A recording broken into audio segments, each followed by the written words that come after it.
जय श्री राम, जय श्री राधे। और आज फिर मैं हाजिर हूँ आप सबके सामने एक दूसरा अध्याय लेकर, भागवत पुराण का 10वें स्कंद का दूसरा अध्याय। इसमें कान्हा जी का जन्म होगा और उन्हीं के बारे में कहानियाँ होंगी। आप सब सुनिएगा। पहले से क्या बताएं हम हैं, और आप हमारे ये भगवान के द्वारा प्रस्तुत हुआ ब्लॉग मेरे से वैसे नहीं बनता, पर ये ब्लॉग मैं बना रही हूँ भगवान की कहानियाँ सुनाकर, इसलिए आप सबको सुनकर मज़ा आएगा और ज़रूर सुनिएगा और कमेंट करिएगा, लाइक करिएगा, सब्सक्राइब करिएगा ज़रूर से, और हमारे चैनल को सपोर्ट ज़रूर करिएगा, क्योंकि मैं भी चाहती हूँ मेरा चैनल भी बढ़े आप लोग की सहायता से। और ये हमारे लड्डू गोपाल बैठे हुए हैं, इनकी सहायता से। धन्यवाद। तो सुनिए आज का अध्याय, 10वें स्कंध का दूसरा अध्याय। और हम भागवत का अध्याय खोलते हैं।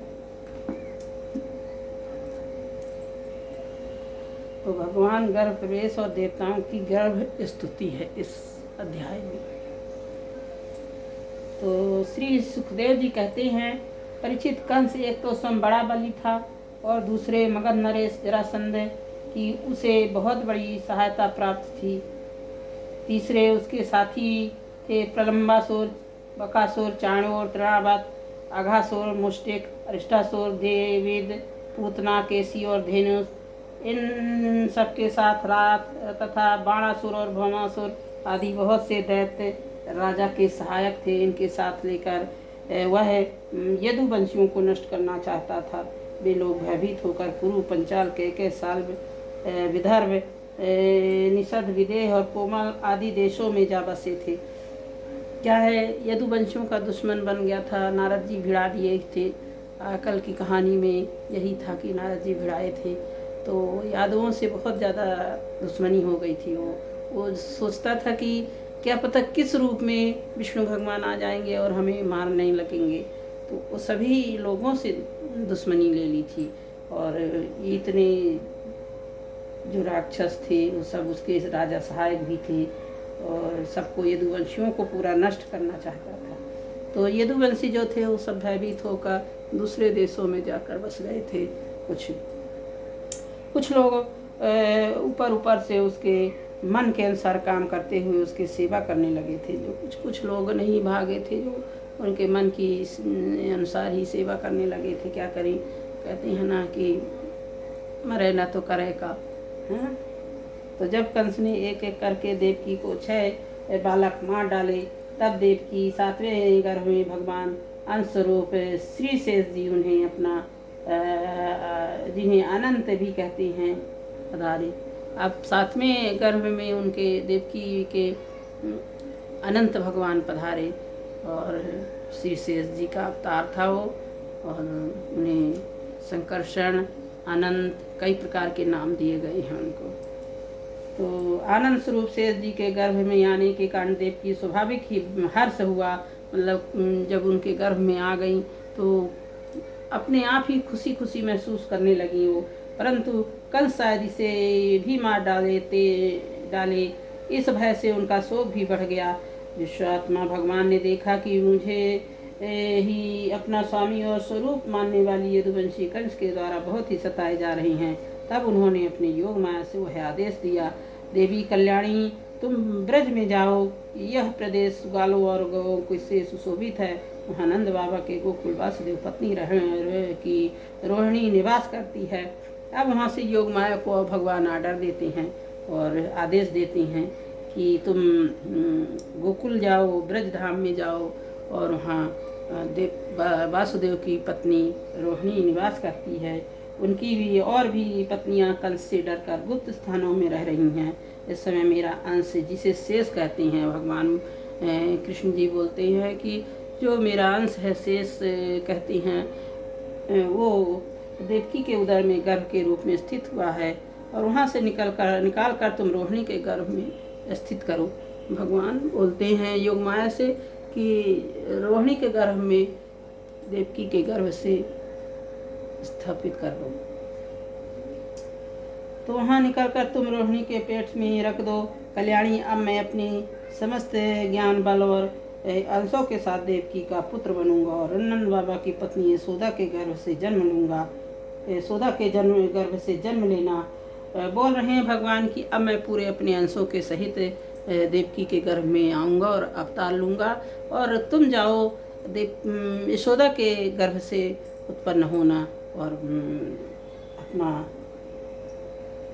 तुम लोगों के मुँह मांगे वरदान देने में समर्थ होगी। कहते हैं कि तुम सभी के वरदान देने में, सभी को वरदान देने में समर्थ होगी।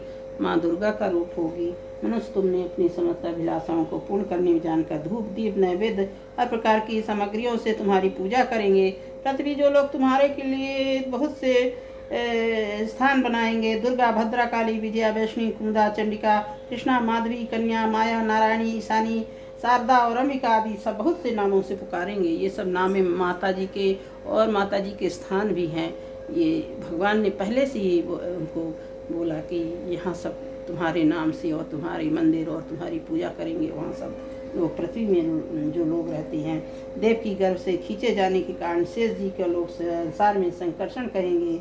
लोक रंजन करने के कारण राम कहेंगे और बलवानों में श्रेष्ठ होने के कारण बलभद्र भी कहेंगे। ऐसा नाम भगवान ने शेष जी का बताया कि देवकी से खींचे जाने के कारण उनको संकर्षण भी कहेंगे और सबको खुशी देंगे, खुश रखेंगे, मजाकिया होंगे उनको राम कहेंगे और बलवान होंगे इसलिए बलभद्र कहेंगे उनको। जब भगवान इस प्रकार आदेश दिया तब योग माया जो आज्ञा ऐसा कहकर उनकी सिरोद्धार करके परिक्रमा करके पृथ्वी लोक में चली आई। भगवान ने जैसा कहा था वैसा ही किया। तब योग माया ने देवकी के गर्भ से जाकर रोहिणी के उदर में रख दिया और पूर्ववासी बड़े दुख के साथ आपस में कहने लगे, हाय बेचारी देवकी का गर्भ तो नष्ट हो गया। और अब वहाँ से पुत्र को शेष जी को खींचकर रोहिणी के गर्भ में रख दिया। तो यहाँ सब देवकी का गर्भ नष्ट हो गया करके सभी चिंता में हो गए, सभी दुख करने लगे इस बात का। तो भगवान भक्तों के अभय करने वाले सर्वत्र सब रूप में उन्हीं कहीं आने जाना नहीं है, इसलिए वासुदेव के मन में अपनी समस्त कलाओं का साथ प्रकट हो गए। उसमें विद्यमान रहने पर भी अपने व्यक्त से व्यक्त कर दिया। भगवान की ज्योति धारण करने के कारण वासुदेव के सूर्य के समान तेजस्वी हो गए और देखकर लोगों को आंखें चौंधिया जाती। कोई भी अपने बल वाणी या प्रभाव से उन्हें दबा नहीं सकता था। भगवान उसे ज्योतिर्मय अंश के जगत का परम मंगल करने वाला वासुदेव के द्वारा प्रदान किए जाने पर देवी देवकी ग्रहण किया। जैसे पूर्व दिशा चंद्रदेव के धारण करती है, वैसे ही शुद्ध सत्य के संपन्न देवी देवकी ने विशुद्ध मन से सर्वात्मा एवं आत्मस्वरूप भगवान को धारण किया। भगवान सारे जगत के निवास स्थान हैं। भगवान जब उनके गर्भ में स्थापित हुए अपने अंशों के साथ, तो ज्योति निकलने लगी अलग से और वो ज्योति इतनी प्रकाश में रहती थी कि लोगों की आंखें चौंधिया जाती थी। और भगवान अव्यक्त न होते हुए भी, व्यक्त होते हुए भी अपने उसको व्यक्त कर रही हैं, अव्यक्त होते हुए भी व्यक्त कर रही हैं अपने आप को। देवकी उनका भी निवास स्थान बन गई, परंतु घड़े आदि के भीतर बंद हुए दीपक और अपनी विद्या दूसरों को न देने वाले ज्ञान कल की श्रेष्ठ विद्या का प्रकाश जैसे चारों ओर फैलता जाता है, वे कंस के कारागार में बंद देवकी भी अपनी इतनी शोभा नहीं हुई। देवकी के घर में भगवान विराजमान हो गए थे, उसका मुख पर पवित्र मुस्कान थी। अब जब देवकी के घर में भगवान विराजमान हो गए तो अब उनके मुख में प्रसन्नता अलग से छा गई और खुश रहने लगी। मुस्कान आ गई उनके चेहरे में। शरीर कांति बंदी ग्रह जगमगा लगा, पूरे बंदी ग्रह था जो जगमगाने लगा और देवकी के मुख में परमानेंट ही मुस्कान हो गई। उनकी खुशी जाहिर होने लगी। कंस ने सब देखा तब मन ही मन कहने लगा, अब की बार ही मेरे प्राणों का ग्रह विष्णु ने अपने गर्भ अवस्था में प्रवेश किया है। अब जब कंस ने आकर देखा कि ऐसे ज्योति निकल रही है देवकी के और वासुदेव जी के और पूरे बंदी ग्रह को उजेला हो रहा है, तो समझ गया कि इस बार ही विष्णु भगवान हमारे मारने के लिए आ गए हैं। तो आपकी बार मेरे प्राणों के विष्णु गर्भवती प्रवेश किया है, क्योंकि इसके पहले देव की ऐसी न थी। अब विश्व विषय में शीघ्र से शीघ्र मुझे क्या करना चाहिए? देवकी को मानना तो ठीक न होगा, क्योंकि वे पुरुष अर्थ बस अपनी पराक्रम को कलंकित नहीं करते। एक तो वह स्त्री है, दूसरी बहन और तीसरे गर्भवती है। अब इतना भगवान के प्रभाव ऐसा था कि उसके मन परिवर्तित हो गया और बोलने लगा, देवकी को तो मारना ठीक नहीं है, क्योंकि वो गर्भवती भी है और मेरी बहन भी है और ये दूसरी स्त्री भी है, तो ये उसको तो हम मान नहीं सकते हैं। तो इसको मारने से तत्काल ही मेरी कीर्ति, लक्ष्मी और आयु नष्ट हो जाएगी। कह रहा है कि मेरी कीर्ति और लक्ष्मी आय और आयु सब नष्ट हो जाएगी। यह मनुष्य भी जीवित रहने पर मरा हुआ ही है, और कहता है कि वह मनुष्य तो मरा ही है, हुआ ही जैसे है। अगर ऐसा काम करता है तो मृत्यु के बाद उसे जब मर जाएगा तब भी उसे गाली देंगे लोग। इतना ही नहीं, वह देहाभिमान योग नरक में अवश्य जाता है। यद्यपि कंसदेवकी को मार सकता था, किंतु स्वयं ही अत्यंत क्रूरता के विचार से निवृत्त हो गया। अपने आप ही उसकी क्रूरता नष्ट हो गई, क्योंकि भगवान के दर्शन हो रहे थे। भगवान का चारों तरफ आभा फैल गई थी। जहाँ कान्हा जी, वहाँ तो पूरे इस माहौल में, पूरे घर में, पूरे सब में खाली अच्छाई ही अच्छाई, खुशी ही खुशी। वो कंस जैसे इंसान को खुश कर दिया। अब भगवान के प्रति दृढ़ वैर का भाव मन में गांठ बांध कर उसने जन्म की प्रतीक्षा करने लगा। वह उठते बैठते, खाते पीते, सोते जागते, चलते फिरते सर्वथा श्री कृष्ण के विषय में लगा रहता। जहाँ उसकी आंख पड़ती, जहाँ कुछ खड़का होता, वह श्री कृष्ण दिख जाता। उस प्रकार उसे सारा जगत ही श्री कृष्ण में दिखने लगा। अब देखना तो उसको बैर भाव से देख रहा था, लेकिन हर जगह कृष्ण भगवान को देख रहा था। सोते जागते, उठते बैठते, सपने में, जागते में, नहाते खाते पीते, सब में वो कृष्ण भगवान दिखता उसको। और कृष्ण भगवान कहीं खटक रहा तो जल्दी से दौड़ के देखता तो कृष्ण भगवान होते वहाँ। और वो बस पूरे चारों ओर, उसके चारों ओर कृष्णमय हो गया पूरा।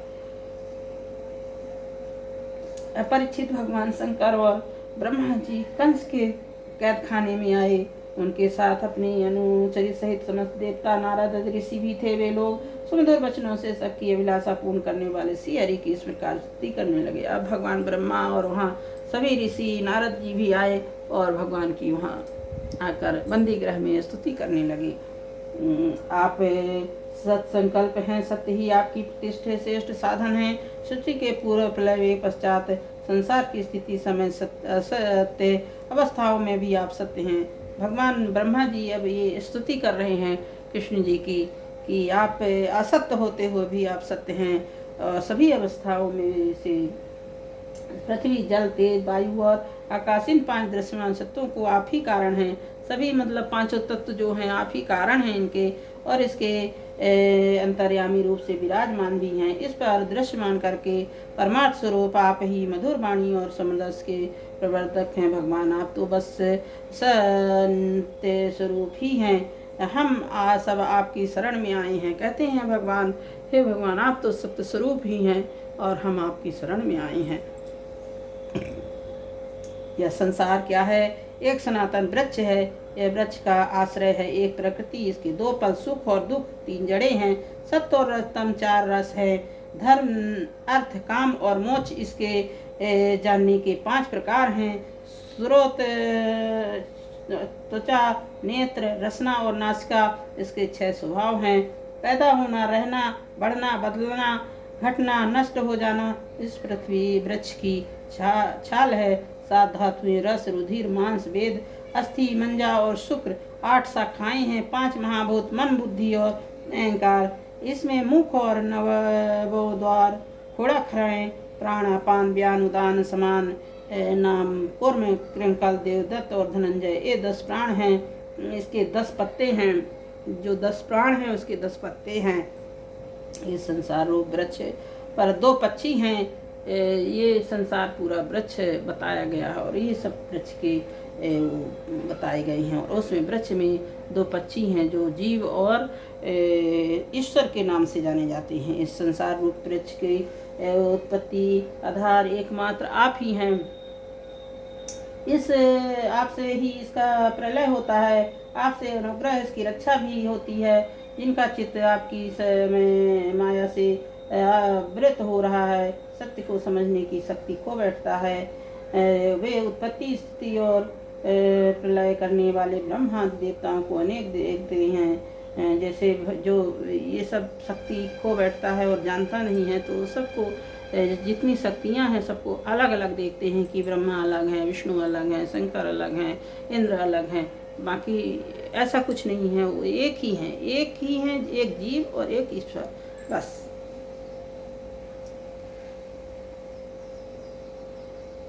आप ज्ञान स्वरूप आत्मा चराचर जगत के कल्याण के लिए ही रूप धारण करते हैं। आपके वे रूप विशुद्ध अप्राकृत सत्य में होते हैं और संत पुरुषों को बहुत सुख देते हैं, साथ ही दुष्टों की दुष्टता का दंड भी देते हैं। इसके लिए मंगलमय भी होते हैं। कमल के समान कोमल अनुग्रह भरे नेत्र वाले प्रभु, कुछ बिरले लोग हैं जो समस्त पदार्थों के प्राणियों के आश्रय स्वरूप रूप में पूर्ण एकाग्रता से अपना चित्त लगा पाते हैं। इन्हें कुछ बिरले ही लोग रहते हैं जो आपके साथ है, आपके दर्शन से आपके ऊपर आश्रय स्वरूप रूप में पूर्ण रूप से एकाग्र चित्त लगा पाते हैं। आपके चरण कमल के जहाज का आश्रय लेकर संसार सागर के बछड़े के खुर की गड्ढे के समान अनायास ही पार कर जाते हैं। ऐसे लोग संसार सागर को जैसे बछड़े का खुर हो इतना छोटा गड्ढा समझकर पार कर लेते हैं आपका आश्रय लेके। ऐसे बोल रही हैं भगवान ब्रह्मा कृष्ण जी को।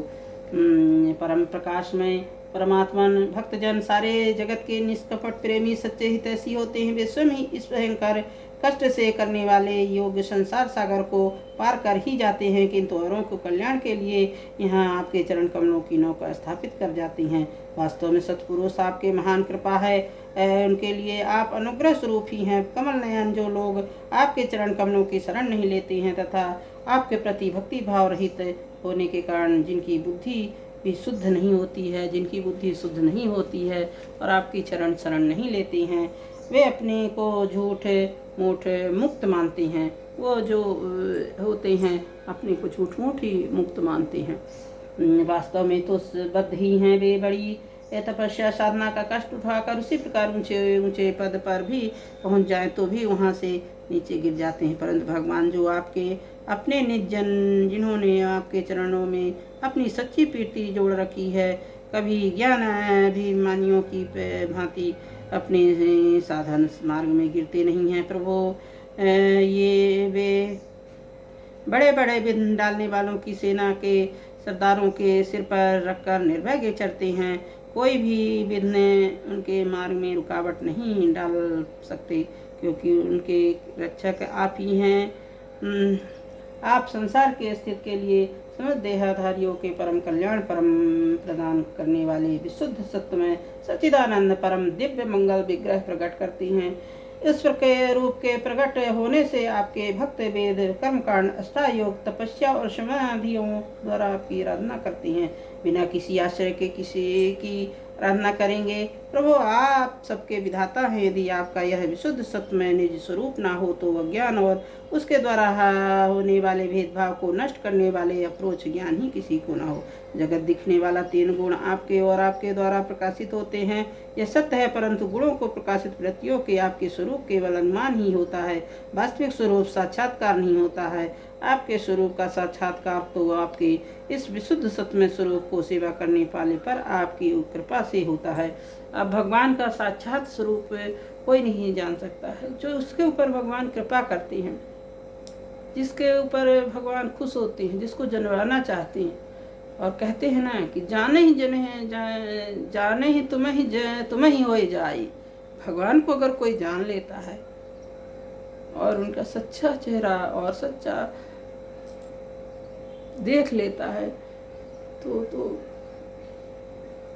भगवान ही हो जाता है।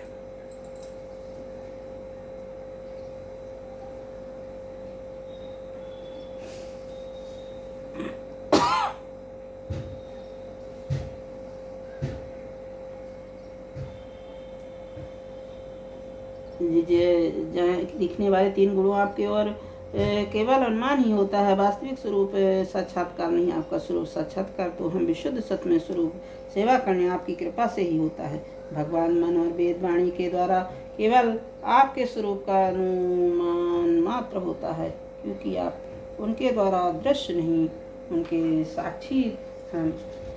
इसलिए आपके गुण, जन्म और कर्म आदि के द्वारा आपके नाम, आपका रूप निरूपण नहीं किया जा सकता है। फिर भी प्रभु आपके भक्त जन उपासना क्रिया योग द्वारा आपका साक्षात्कार तो करते ही हैं।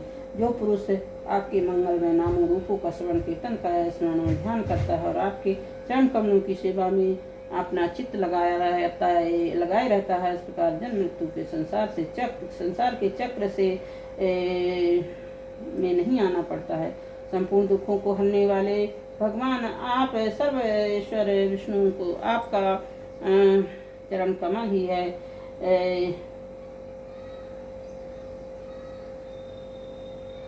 आपके अवतार में इसका भार दूर हो गया। धन्य है प्रभु, हमारे लिए बड़े सौभाग्य की बात है। हम लोग सुंदर सुंदर चिन्हों के चरण कमलों के विभूषित पृथ्वी को देखेंगे। सब लोग भी आपकी कृपा से कृतार्थ रखेंगे। प्रभु अजन्मा है। यदि आपके जन्म कारण संबंध में हम कोई तर्कना नहीं करें तो यही कह सकते हैं कि यह आपका एक लीला विनोद है। ऐसा कहने का कारण है कि आप तो दैत्यलेश में रहित सर्वाधिष्ट स्वरूप हैं और इस जगत की उत्पत्ति, स्थिति और प्रलय अज्ञान के द्वारा आप में अप्रोक्ति है। प्रभु आपने जैसे अनेकों बार मत्स्य है, ग्रीव, कच्छप, नरसिंह, वराह, हंस और राम परशुराम वामन अवतार धारण करके हम लोगों को तीनों लोगों की रक्षा की है, वैसे ही आप इस बार भी पृथ्वी का भार हरण कीजिए। यदुनंदन, हम आपके चरणों में वंदना करते हैं। देवकी जी संबोधित करके माता जी ये बड़े सौभाग्य की बात है कि आपके कोख में सबका कल्याण करने के लिए स्वयं भगवान पुरुषोत्तम अपने ज्ञान आदि अंशों के साथ पधारे हैं। आप कंस से तनिक भी मत डरिए, वह तो कुछ दिनों का मेहमान है। आपका यदुवंश की रक्षा करेंगे। श्री सुखदेव जी कहते, परीक्षित ब्रह्मा देवताएं इस प्रकार भगवान की स्तुति करके उनका रूप यह है, इस प्रकार निश्चित रूप से तो वह कहा नहीं जा सकता है। अपनी अपनी मति के अनुसार निरूपण करते हुए ब्रह्मा और शंकर जी आगे करके देवगण स्वर्ग में चले गए। सब स्तुति करके ब्रह्मा विष्णु और ब्रह्मा शंकर जो थे आए थे देवता, सभी स्तुति करके चले गए।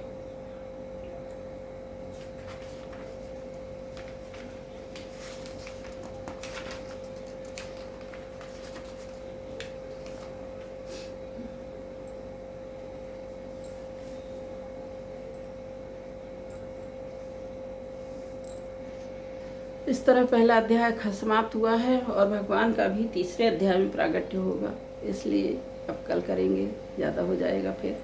धन्यवाद।